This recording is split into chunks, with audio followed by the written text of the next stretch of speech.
Perubahan iklim ekstrim mengancam produksi pangan dan menurunkan kualitas gizi pangan.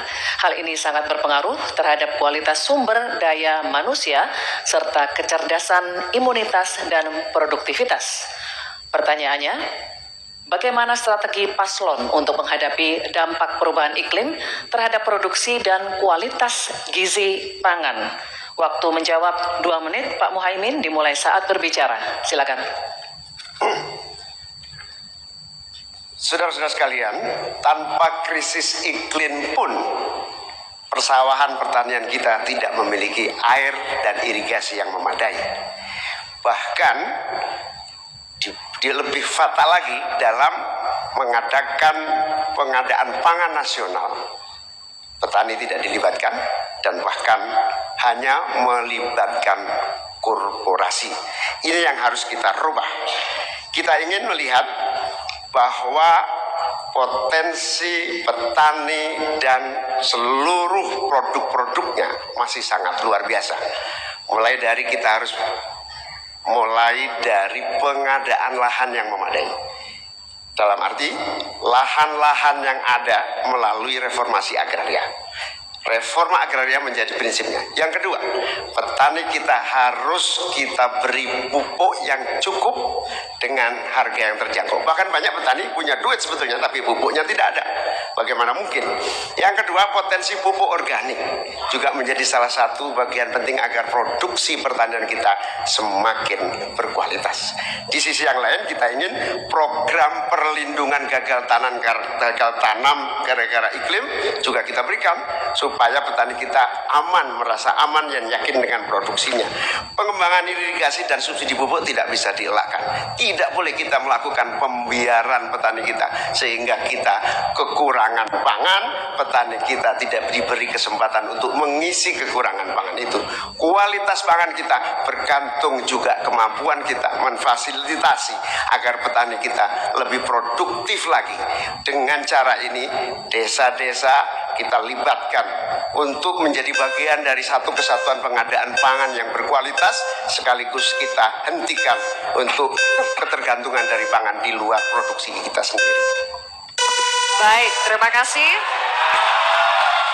Selanjutnya, kami persilakan calon wakil presiden nomor urut 2, Bapak Gibran Rakabuming Raka untuk menanggapi. Waktu Bapak 1 menit dimulai ketika Anda berbicara. Silakan.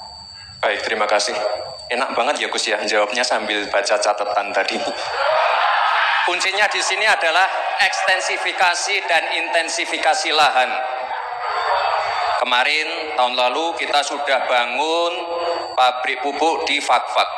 Kuncinya untuk meningkatkan produktivitas, ya kita harus genjot kawasan industri pupuk. Kita dekatkan pupuknya dengan lahan-lahan pertaniannya. Kuncinya pupuk, dan pupuk harus didekatkan dengan lahan-lahan pertanian. Otomatis produktivitas akan meningkat. Dan jangan lupa mekanisasi.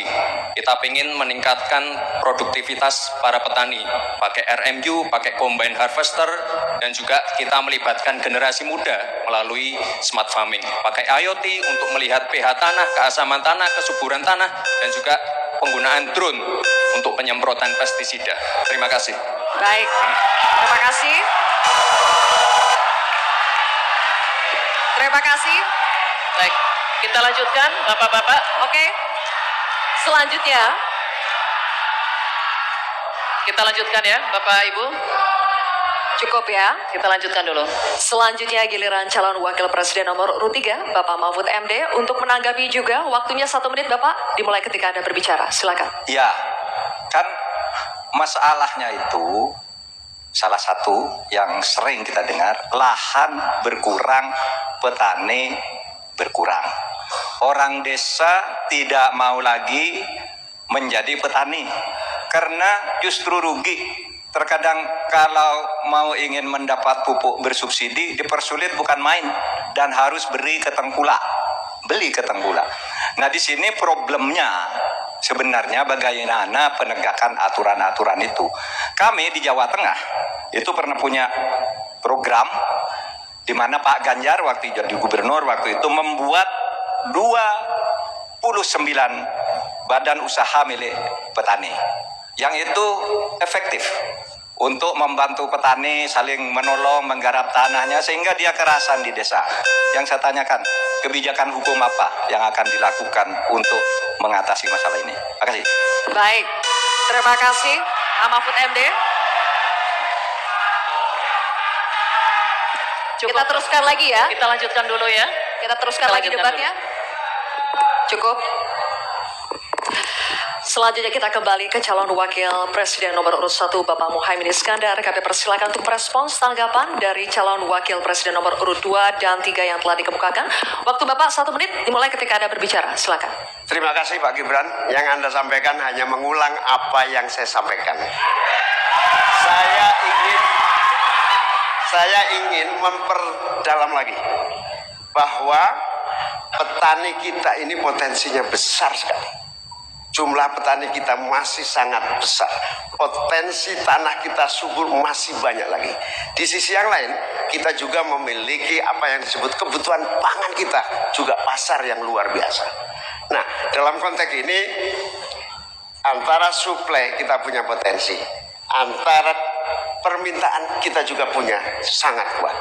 Oleh karena itu, pemerintah tidak boleh diam, turun tangan, jangan terlalu normatif mengatasi keadaan. Untuk Pak Mahfud, saya ingin menyampaikan bahwa seluruh perangkat undang-undang yang menyangkut perlindungan petani dan produksi kita sebetulnya lengkap.